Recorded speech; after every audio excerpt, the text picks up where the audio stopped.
3 видео запретный экен, төбесіне жихад деп жазылған екен де. Анасының жаназасына бармай қалған азаматтарды көрдік. Надандықтан да жаман бұл. Такфир дегені бір адамды немесе бір қоғамды кәпірге шығару, күпірлікпен айыптау.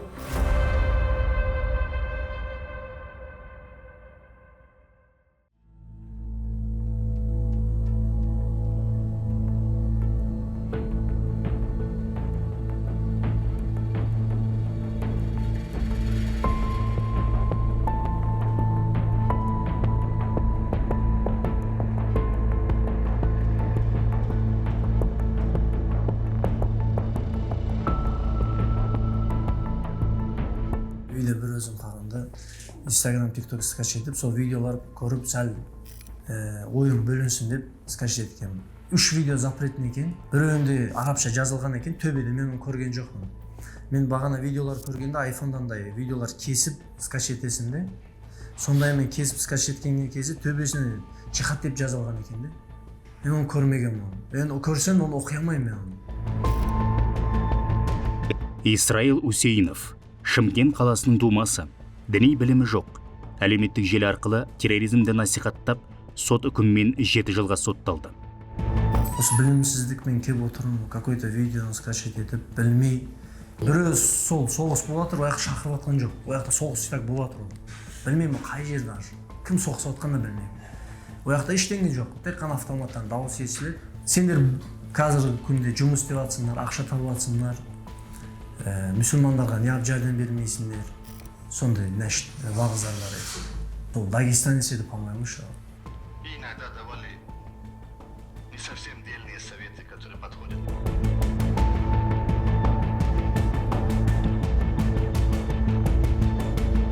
Қазақстан Республикасының аумағында тіркелген өкіл болмағаннан кейін әлеуметтік желіде арабша Құран айтты, хадис айтты деп олардың ықпалына түсудің салдары әртүрлі жағдаймен аяқталады. Бұл сенің өмір сүріп жатқан зайырлы демократиялық құқықты мемлекеттің тағут мемлекеті. Лажың болса, шамаң болса, бұл мемлекеттен хижрат етіп, Дарул Ислам мемлекетіне қоныс аударып кет. Болмасам, ертең мұртад діннен безіп, діннен шығып кәпір ретінде өлесің деген сияқты әртүрлі айла тәсілдердің негізінде уағыздары жиі кездесетін жағдайы бар. Ал енді бұл уағыздарды Құранда айтты, хадисте айтты деп ықпалына түсіп жатқан жастарды кездеседі. Экстремизм қоғамды 2 кезеңмен жүзеге асады. Алдымен идеологиялық насихат жүргізіледі. Екінші кезеңде экстремистік идеологияның ықпалымен қоғамды жікке бөледі, ортасына озбырлық көрсетеді. Соңы террорлық актіге ұласады. Соған сай экстремизмге қарсы күресте 2 сипатта болады. Ақпараттық және құзырлы органдардың күшімен тойтарыс беріледі. 2009-2010 жылдары кім келді бізге? Саид Бурятский келді. Саид Бурятскийдің дискілері, уағыздары, тарих сабақтары көбінесе жихад туралы. Хронологиялық кестеге қарайтын болсақ, дәл сол кезге келіп тұр.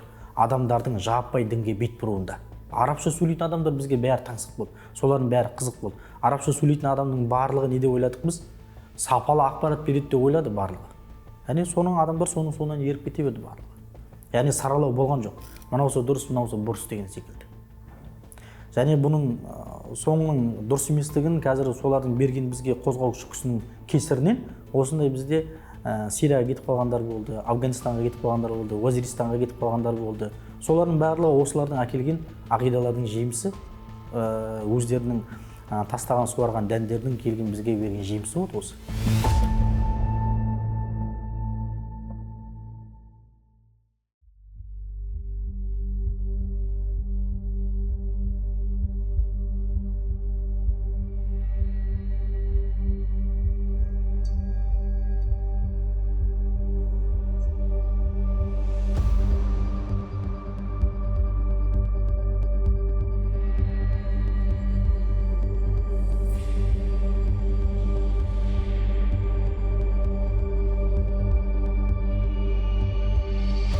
Экстремизм деп мен ойлағаным сол тұрған жеріндегі нәрсеге қарсы шығу, адамдарды адастыру, соғысқа кету, өз семьясынан адастыру, алып кету, илим билим жетпеген адамдары тез го алды ушу.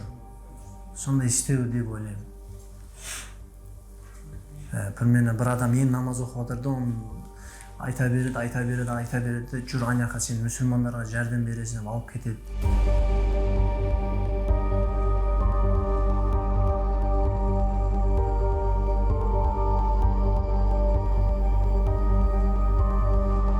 Такфир және хижрат жамағаты араб тілінде ат-такфир вал хижра деп аталады. Енді бұл жерде екі сөз ден құралған ұйымның атауы. Такфир дегені бір адамды немесе бір қоғамды кәпірге шығару, күпірлікпен айыптау. Хижрат дегеніміз ол көшу немесе тәрк ету деген мағынаны білдіреді. Бұл жамағатта егер мына хауариждер сияқты, мына қазір сәләфиттерді көбінесе осы хауарижден тараған осы топтар деп айтып жатамыз. Такфир да осы сәләфиден бөлініп шыққан бір секта. Такфириттердің қаупі өз қатарына қосылмағанның бәрін кәпір санайды. Зайырлы билік құрылымын мойындамайды. Зорлық зомбылықты ақтайды. Дәстүрлі исламды жоққа шығарады. Жақтастарын хижрет пен жихад жасауға үгіттейді. Мұхаммед ибн Абдул-Вахабтың кітаптарын қарайшы, осы біз вахабилік деп айтамыз. Мұхаммед ибн Абдул-Вахаб 18 ғасырда келген кезде Сауд Арабиясына революция жасаған адам. Бұл кісілер бірінші болып Британияда әбден академиясында зерделеп оқытылған кітаптары өз программасы бойынша кітаптар шыққан, сол кітаптарды енгізіп халықтарға оқыту арқылы болды. Ол кітаптарға мәдениеттерге тыйым салынғанмен өз араларына таратып жүр. Ал бұл кітапты оқыған азамат кешегі 18 ғасырда Сауд Арабияда болған революция болмайтын кім кепіл? Кім жасай алады? Осы кітап, мәдениет, ол идеология біздің шариғатқа мүлдем келмейтін кітаптар. Біз бұл кітаптарды мойындамаймыз. Ешқандай концепциясы біздің қазіргі ахлі сүнна уал жамағат емес, сүннет және жамағат иесі Ханафи мазхабының құрған ислами концепциясына мүлдем қоса келмейді. 2014 жылы Астана қаласы прокурорының арызы бойынша Сарыарқа аудандық соты ат-такфир вал хиджра халықаралық ұйымын экстремистік деп танып, оның қызметіне Қазақстан Республикасының аумағында тыйым салды.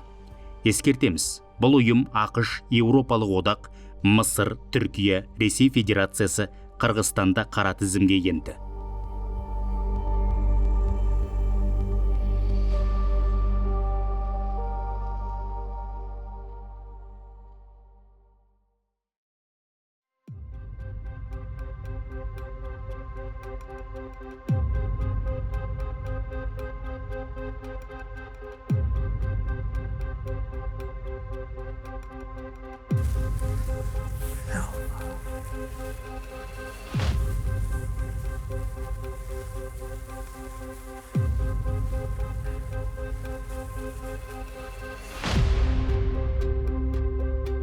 Исраил діни мазмұндағы араб, өзбек тіліндегі 10-нан аса материалды тыңдаған, парақшасына салған, тиктоктың тікелей эфиріне шыққан.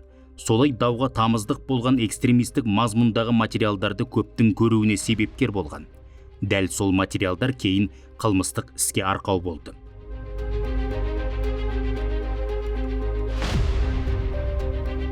Біріншісі сол, бәрі нәрсе сол жалғыздықтың кесірі негізі.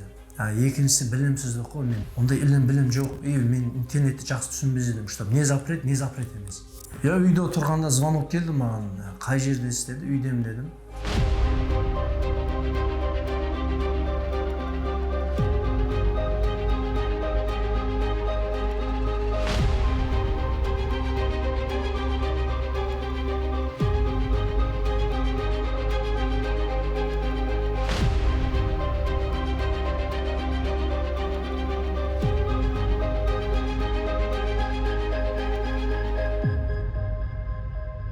Үйден шығып далаға жұмысқа кетіп жатқан кезде экстремизм деп алып кетті. Осы видеолар скачать етіп, видеолар тарату, сондай үшін. Өзім түсінбей қалдым, не болып жатырмын. Қазір әркімнің қол астында интернет. Кез келген бір сұрақ туындап қалдым, бірден жазып жібереді. Әсіресе ағылшынша арабша, орысша, осы үш тілде Google-ға жалпы өзіне керекті бір діни мағлұмат адам вбивать ететін болса, бірден ең бірінші болып өздерінің жаңағы біз шейх сымақ деп айтамыз, өздерінің ғалым сымақтарының жауабы шығады сол жерге. Ал ол шейх сымақтардың бірден бір, былайша айтқанда, жалаулатып жүрген ұрандарының бірі ең дұрыс жолда біз қалғандар адасқан. Сондықтан егер сен дүниеңді уайымдасаң, өз қара басыңды ойласаң және ақыретіңді уайымдайтын болсаң, бізді тыңда, бізге ер, қалғандарының енді амал жоқ, оларға дұға қыласың, адасқан ғой олар. Айыптама оларды, дұға қыл. Бұрын айыптайтын. Қазір кішкене өзгертті формат. Исраил жастайынан жетімдіктің, жалғыздықтың ащы дәмін татты. Әкесі өмірден ерте өтті. Ал анасы екінші рет өмірлік серігін жолықтырып, соның соңынан Кавказға кетті.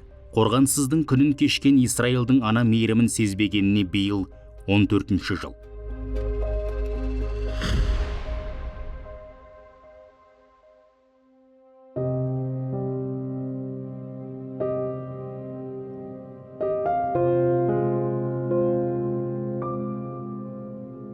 Папам көрмеген мен, 2000-де қайтыс болып кеткен папам. 13 жасымда сол мамам Кавказға кеткен, күйеуге тиген. Мамамның ағалары, інілері солардың қолында болған, солар баққан. Туысқандар қалай қарайды енді, бәрі өзінің баласы сияқты қарамайды ғой, бір күн қарның аш, бір күн қарның тоқ, сондай өстім ғой. Сейрамда өзің баласың жылы болады, саған как-никак өзің баласың жылы болғандай саған жылы болмайды. Сондай болдық қой. Айта тұрмын ғой, адам басын өтпесе ол түсіну қиын. Мен қазірдің өзім зорға ұстап тұрмын сөзін аша.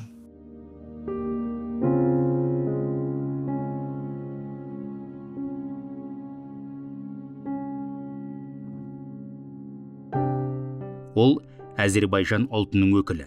Мектептен кейін оқымаған, көрші мемлекеттерге жүк тасып нәбақасын тапқан. 25-інде сүйіктісін кезіктіріп көңіл жарастырады. Бірақ қуанышы ұзаққа созылмады.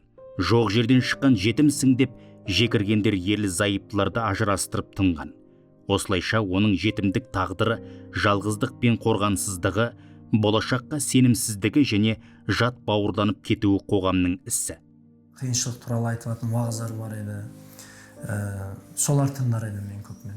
Сол ана видео, нәшид солар тыңдап, сәл ойын бөлінсін деп. И тиктокта мен эфирде отырар едім, бәрін лайк болсын деп. Сол видеоларды скачать тастаған ғой мен неге.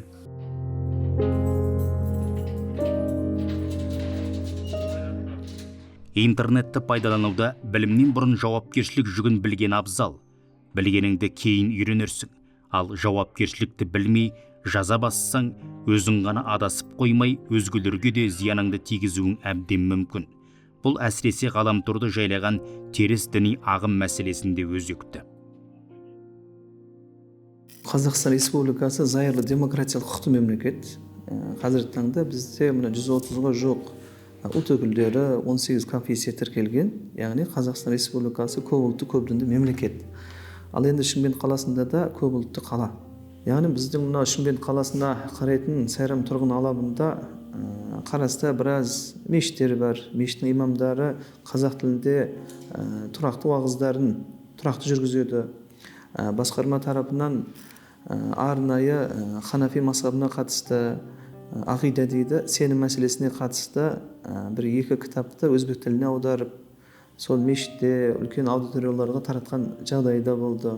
Соның нәтижесінде біраз азаматтар шынында да өзі танымайтын, білмейтін шетелдегі Құран аяттарынан сөйлеп, пайғамбарымыздың хадисінен сөйлейтін жалған уағызшылардың шынайы бейнесіне көз жеткеннен кейін біраз азаматтар өзіміздің Қазақстан мұсылмандар діни басқармасының өкілдігіне қарайтын КМДБ өкілдеріне жүгінуді бастады. Как будто бір андай өмірім өшіп қалғандай болып тұр. Жастарға мен айтарым, осыны ашып істемеу, дұрыстап өмір сүру, білмеген нәрсені істемеу, әке шешесінің қадірін біліп, ойланың қадірін біліп, осындай жерлерді көрмеу. Үкіметтен кешірім сұраймын мен, потому что мен білмей істеген бұл нәрсені. Кейіпкеріміз де интернетке терроризмге шақыратын материалдар жариялап жаза басты. Заң алдында жауапкершілік барын жадынан шығарды. Салдарынан темір тордың артына тоғытылды. Ендігі тілегі өз өмірін сабақ етіп, жастарды теріс идеологиядан, рухани адасудан сақтандыру. Себебі бір адамның қатесі бүтін қоғамға ескерту. Ал оның бүгінгі жолы өкіну мен түзелу арқылы өзгенің тағдырын құтқару.